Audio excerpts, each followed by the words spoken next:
Good evening. I spoke too fast. Welcome this evening. Glad you could join us for this concert.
Yeah, the last thing I ever think about is how I'm going to have the soloists stand up.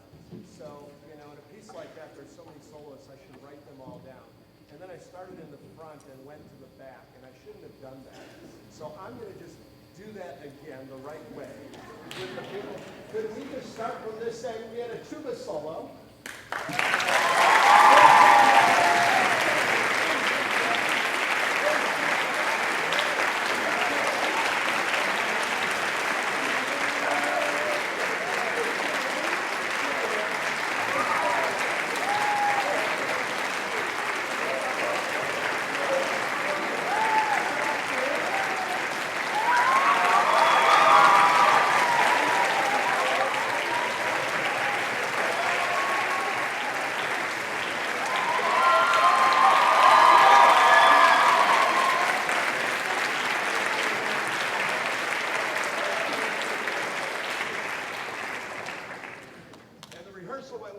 Margie was there, and the horns were just way too loud. I said, could you play those softer? She goes, no. I said, then get off. And I meant, like, get off stage. And we tried it off stage, and it worked. It was a better volume than when they were here, because those things are really loud. And so I said, I'll give you a bow. At least I remember, right?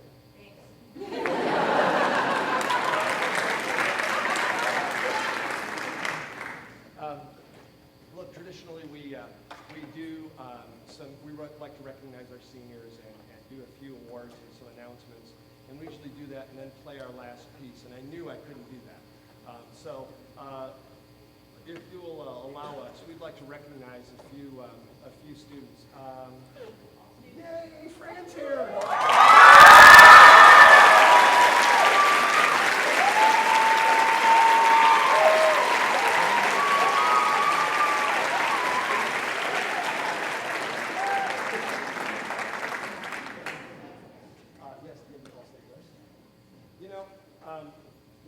We've had 2 years in a row now where we've had the most number of all-state musicians representing our school, basically in District 7 IMEA, which is one of the most competitive districts. And we're so proud of not only what the students do, your support for them, but also for my staff. And this crosses all boundaries of, it's choir, band, and orchestra, one big effort. And I realized tonight that we can't miss the opportunity to recognize the students who were in All-State, because many of them are in orchestra, even if they sang in choir, played in the band, they're here tonight. So I'm going to read this list off really quickly. Would you just come up front as you do this? I'll read the whole list, and then, so everyone who was in All-State, which includes Paige Kibler, Woo-Jin Oh, Sean Rickey, Jason Vicek, Helen Dang, Justin Song, Joe Zai, work your way up here, Mary Bennett Swanson, Susie Chen, and some who, if you're here, come on up, Bobby Kinnear, Hayden Moffett, Izzy Peck, Amy Rumses, and Mona Storino. If they're up here, would you guys just come out here? And some of them have already received this really nifty State of Illinois patch at other concerts, but we wanted to not just bring up the students who didn't get that, but those who were also there. So can we have a round of applause for our...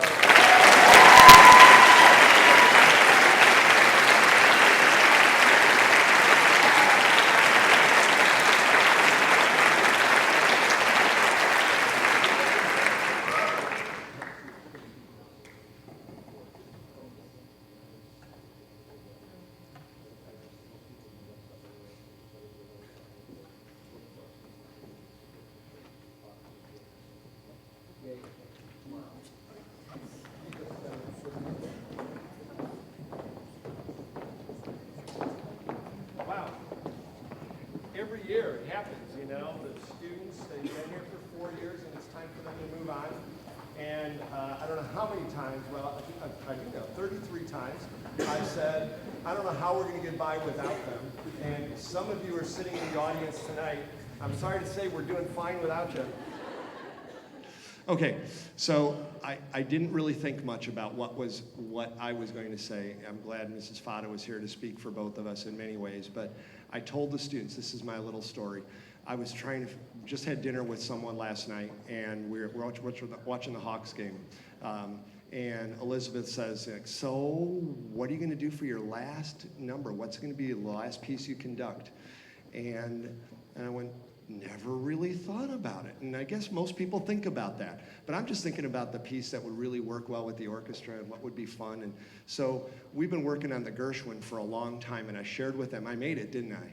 And now it looks like tears, but it's just sweat. I started thinking about, like, well, the Gershwin, if that's the last piece that I do, is that, I love it, it's a great piece and everything, but, does it really have any meaning to me? And then last night, it, like, hit me, and a little bit this morning. It's like, think about if you read the program notes, this nostalgic kind of American lost in Paris. Okay, it's not really Paris, but, it's like thinking about his life and what's meaningful to him and what he misses. And I started thinking, oh, please, I hope I don't think about any of this while I'm conducting and start going that way. And then I realized, really just yesterday and today, that this really was the perfect piece to play on today's concert. And they really embraced it. It's hard stuff. There's a lot of things they had to learn and get ready to do that. So I thank you guys for an incredible 4 years. It's just been amazing. Someone else pointed out, I thought that was going to be my only story, that our senior wind players, raise your hands. I don't think this has ever happened before. The senior winds and percussion that are with us this year were with us for 4 years. It's kind of rare to have even a couple that are there as freshmen because they're usually older students and it's hard to work out their schedule. But 4 years ago, their freshman year was the year our orchestra played at the Midwest Clinic. And I really wanted to make sure, like, I wasn't missing any talented players. And we talked to our dear friends down at the middle schools and said, who's there? And all of a sudden, it was like 5, I think, if I counted right, of our wind players and percussion that, like, rose to the occasion and as freshmen were with us for this really important big name performance. And I look up and the same ones, they had to point it out to me, but the same ones are there. It's like 4 years. This has really been meaningful and it's really been special. And that's the kind of thing I was talking about before, where they just see and they know what their role is and they just do it and make it happen. And oddly enough, were there any strings in that freshman Midwest orchestra? Because they were in concert orchestra then, so it was like there was this extra connection at tonight's concert with the winds who were in the symphony orchestra, but the freshman strings weren't in that group that year, I don't think. Okay, that was my story. Okay, next.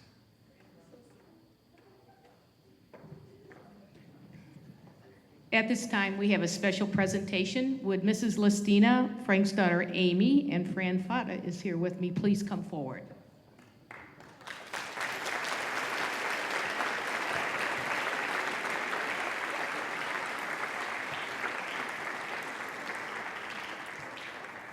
Mr. Frank Lestina, 14 years as orchestra director at Libertyville High School. Vernon Hills High School first and only orchestra director and fine arts department supervisor.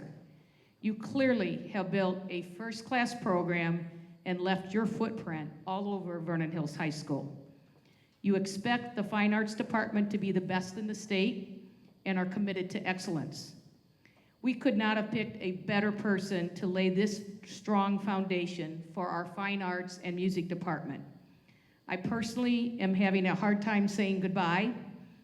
You have been so much fun to work with and have become a dear friend.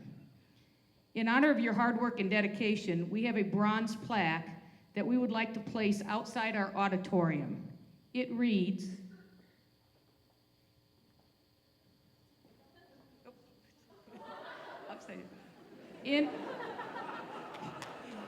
we planned that. In recognition of Frank Lestina, first fine arts supervisor and orchestra director, Vernon Hills High School, 1999 to 2013. Frank Lestina came to VHS with one vision: to encourage students and staff to reach their full potential. One small string ensemble became 3 extraordinary orchestras. Choir, band, art, and theater programs flourished. He leaves a department committed to his core principle: challenge yourself and never settle for the ordinary. Congratulations, Mr. Lestina.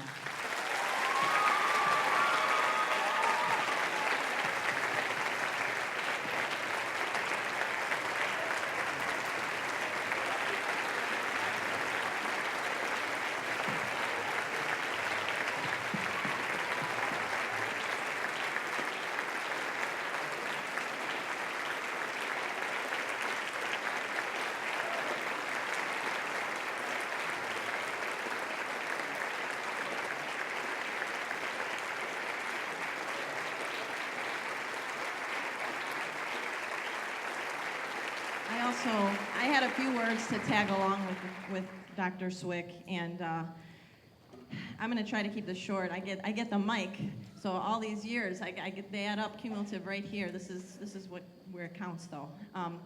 I have Mr. Lestina and I have been working 7 years together, and you really get to know a person when you're working every day with 3 orchestras.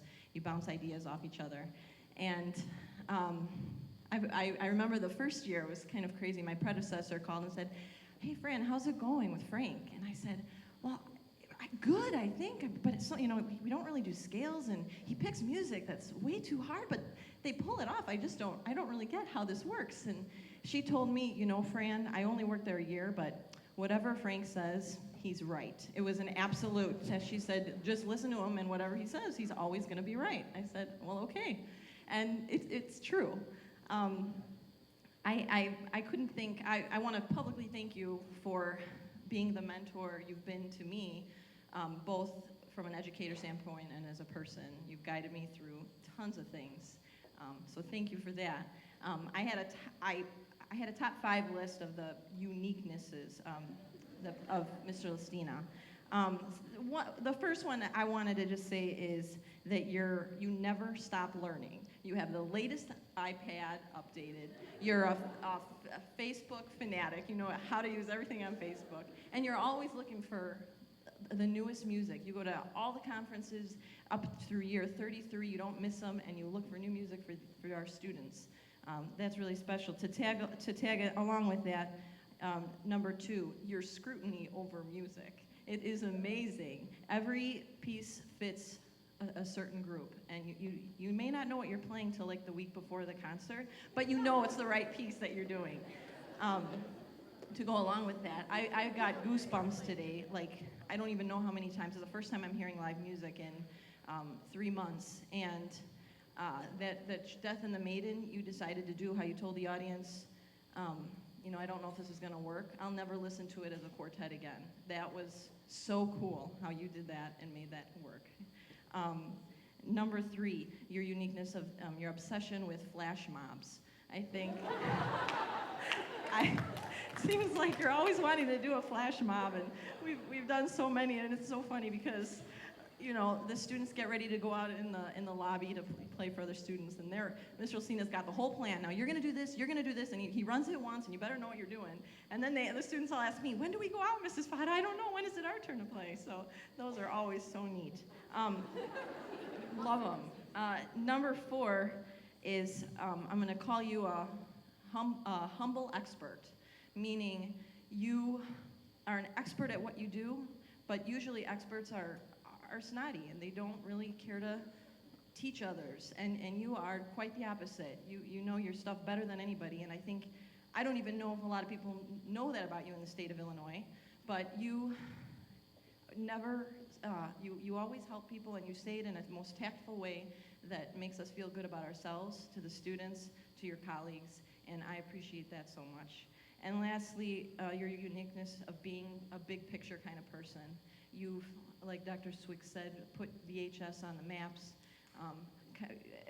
exposed our high school to others, and exposed a lot of students and teachers who never listened to music to all kinds of classical music, and enriched everyone's lives in this whole school and beyond. And you're not just big picture and orchestra director are oxymorons. They don't go together, because we're passionate about the music and we just want it should be this tempo and you guys should get it, and I don't care, and if the back of the orchestra doesn't understand it, oh well, you shouldn't even be in orchestra. But you're all about, you're about retention rate and keeping everyone in and making the piece work for everybody, and it's just this big vision you have that hopefully others can find a way to get. I don't think it's innate, but that's how it is. So those were the 5 I picked, and I just want to say thank you, and you are really amazing. I can't say it.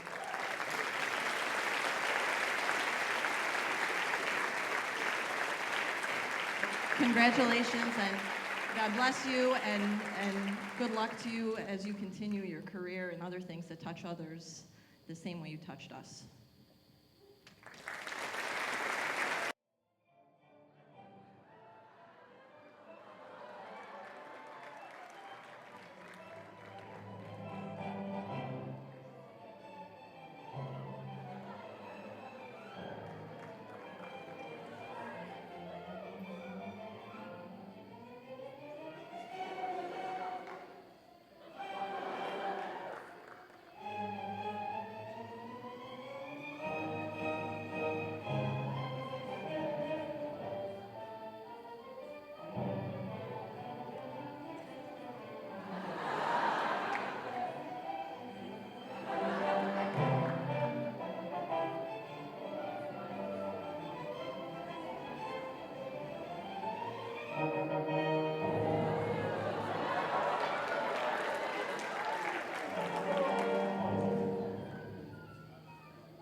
I really thought I could trust Emma.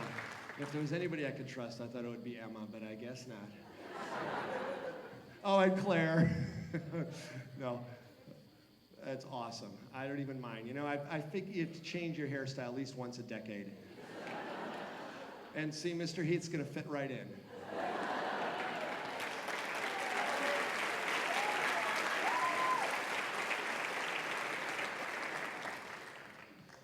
Why don't we go home? Orchestra students' uniforms, there should be parents to help you out in the MIDI room. Be helpful as you can and try and get your name checked off. Meet your parents in the lobby, and hopefully I'll see some of you on Saturday or sometime soon.